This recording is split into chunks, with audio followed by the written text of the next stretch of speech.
What's up, everyone? Mr. Totem back again with another Veteranos Corner. And this time I'm going to be talking about a very important choice when you start out with this graph shit. So one of the questions I get a lot is, what name do you choose? That's a tough one. That's a real tough one because realistically, you're gonna go through probably 100 names or something like that, 50 to 100 names before you finally settle down on a name. And a lot of guys really spend, maybe a bit of wasted time on names that they just play around with. And maybe it's okay because they're developing style with the name, so they're growing with the name, but then they eventually change. So I'm going to break down some observations I have about name choices that will pretty much help you decide where, okay, I probably am going to roll with this one for a while, or I'm just going to play around with this one, and some other extras that are very important to understand when choosing a name. So this is how I break it down.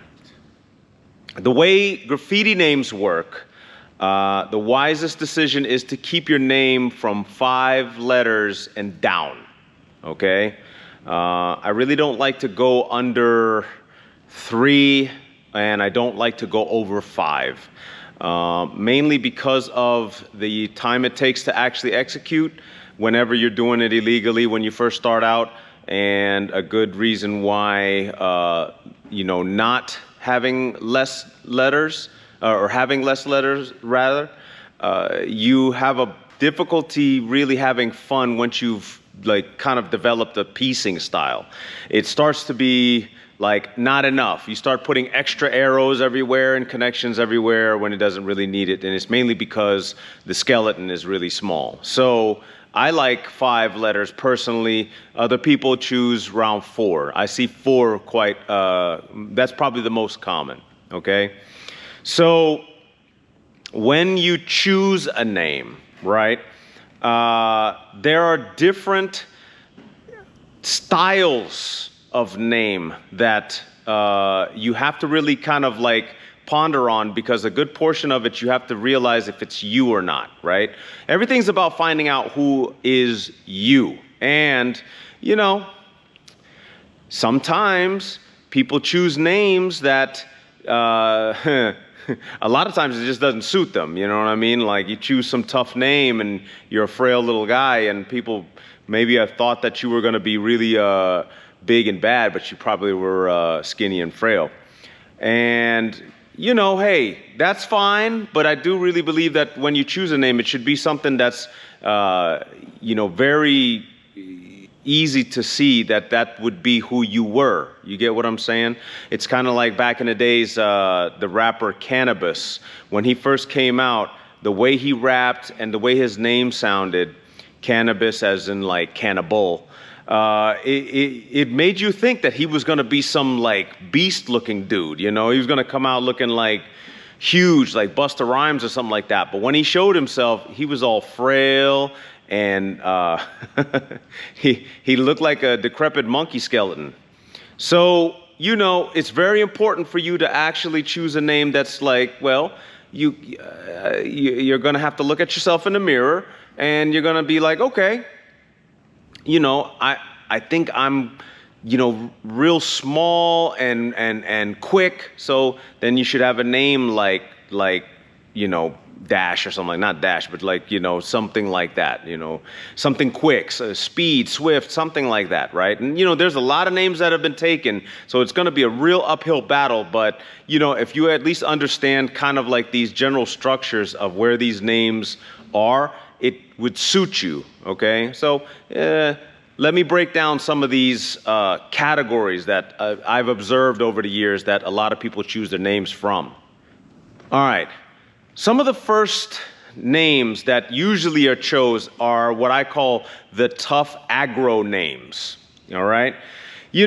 Tough aggro, my name falls into that category, Totem. It's it's a real like heavy sound, you know. The way I chose my name when I first started out is I had a gang of names, man. I must have had like maybe 30 names. I might have went through 30 names, right?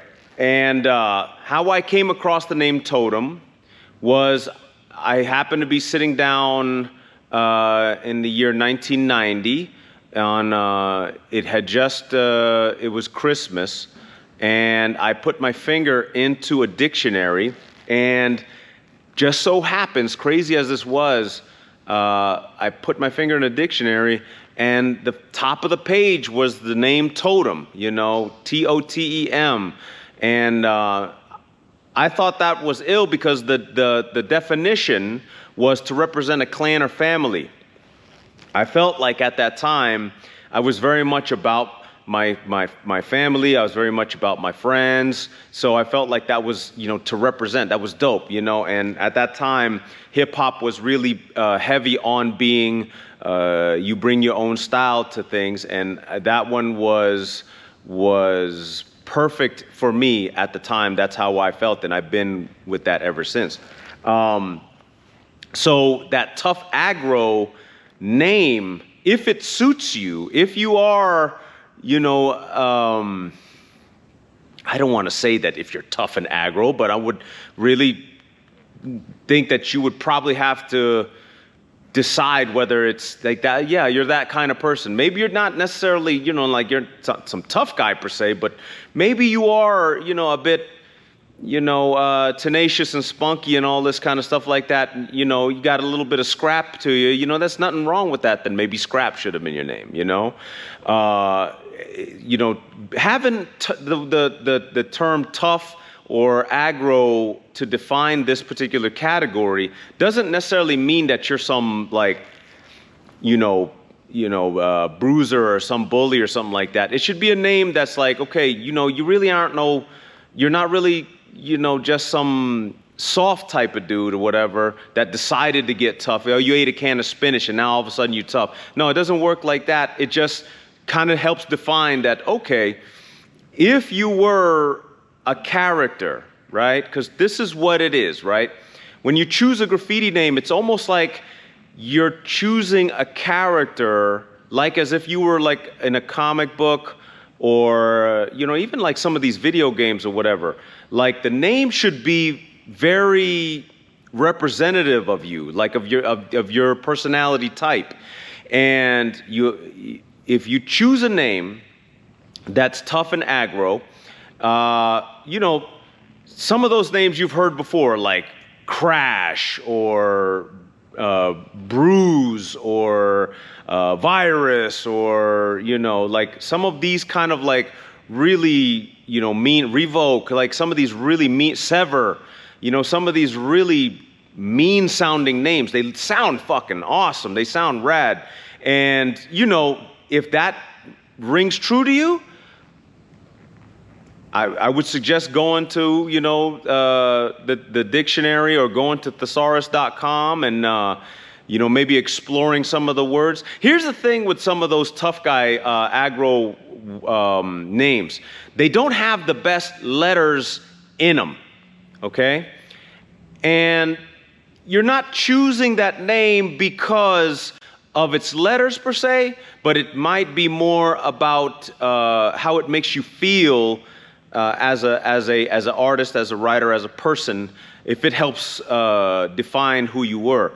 For me, as the name Totem, when I chose that name, it sounded like a heavy, you know, almost monolithic sounding, right? It sounds really heavy. Totem, like it sounds really like, you know, big and rectangular. I don't know, you know, like it has a lot of presence to it. And it's almost like you have to listen to the vibration of the name, right? And, you know, that right there has nothing to do with the letters, has nothing to do with Well, if it had an E in it or an A, and everyone loves, I got to have an E or A or R in there or something like that, or an S, and that may not be the case, because Lord knows I have a name with 2 T's, and that's really, really not the most fun. The M is not even all that fun. The best I got in there is an E, and the O is kind of like, could be whatever. But those are the aggressive aggro names, the tough names. And that pretty much will give you an idea right there on why you choose that particular name. Does that really suit you? Maybe. Now the next one, and this one is probably the most common of the names that people choose from. I call it the abstract names.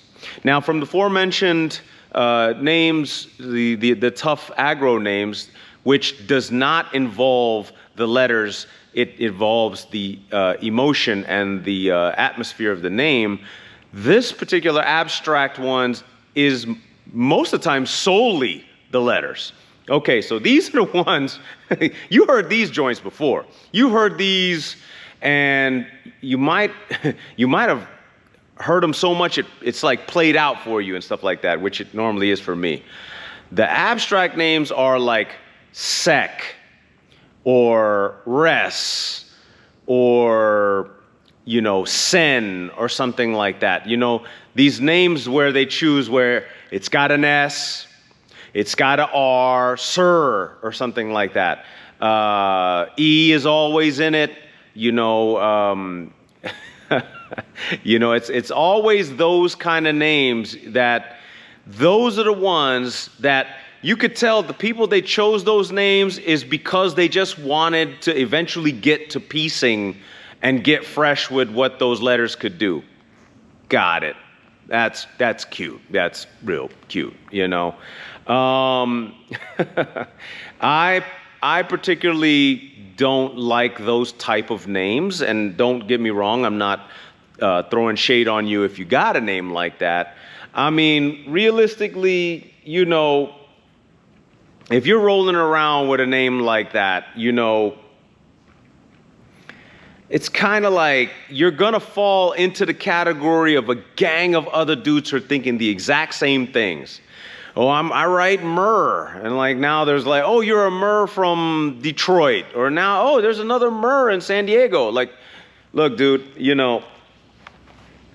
most of those names are taken because there's just so many in the English alphabet where those beautiful letters, everyone jumped on those. I write Ner, or I write Ness. Like, how many Nesses are there? Reverse it. How many Sens are there? How many people started with the name Sen? And this is no shade on anyone who writes Sen. I'm just saying that those particular abstract names, they don't mean nothing, right? So since they don't mean nothing, that's why I'm always big on the tough aggro names, because at least they mean something. And I'll get to why that's important after I had gone past this last category, which, after explaining that abstract one, you should pretty much get an idea what I mean about those particular names. Now, if you just got to have one of those names, all right, just grab one of those little Scrabble letter things, stuff like that, and just shake them all up and dump them on the ground with 3 or 4 letters, and then hope, make sure fill it with all the vowels. Now I write A-E-I-O-U. All right. Now you feel real tough. You ate a can of spinach. Good. All right. Well, so that's all to say for that category, which leads me to this last category. All right. This last category, right? This last category is actually the funny, ironic, strange, weird names. Okay. Now this is a category that I've seen kind of show up recently, and mostly it came from like the western part of America, right? Whether it be like the Southwest, West in general, or even the Northwest. These type of names I started to see over the last, 10 years or something like that. You know, it'd be names like Rat Kid or Teabag or Pusshead or something like that. You know, the names themselves sound almost like old school punk rock names. And I like that about it. It's they're funny. And to me, I feel like those particular guys that chose names like that, they might have already kind of realized that they themselves are that type of dudes. Like, you know, they're really not very, very serious, or they're ultra serious, but they're the type of dudes that just kind of take things, you know, kind of willy-nilly. Like, you know, I'm just enjoying my life, or I'm just being crazy. In skateboarding, they call it like a hesh, like a hesh skater. It's almost like hesh rider style. You know what I'm saying? And those type of dudes, if you're one of those type of guys, right? That's the kind of one where you could watch one of them 80s skate flicks, and you'll get a name from. There was a gang called the Daggers, and there was a guy in there that's named Oh Shit. Like, all right, I'm gonna go by Oh Shit. It's like, okay, cool, you know, and I'm not mad at it. I mean, for those who's watching, post below some of the funniest names that you've heard of. Rat Kid was one of the funniest ones. I think I drove through like Seattle or something like that and saw that. I think that's where I saw it, and I thought they're funny. Like, and then you know, they're up and they get up and they get busy. But a lot of times those particular guys, and of course those names don't really have the best letters either. There was another guy that I saw, his name's You Won't, you know, and those kind of names like that. It's like, really, you know, nobody has those names, you know. That's not the first name that you're going to go and pick up. Don't. I write Don't. Like, okay, cool, you know, that's different, because, you know, if you go with the abstract ones, I mean, a million dudes are writing those names, you know? And if you go with the tough names, it's difficult because they're awesome-ass names, but you can't have Saber. Like, there's already a king who writes Saber, you know? You can't have, Cess or something like that, you know, even though that's kind of falls into the abstract category. But you get what I'm saying, you know? There are some names that kind of straddle the line between abstract and aggro. Cess is one of them, like a cesspool, okay? And so I say all of those categories to kind of come to this point, right?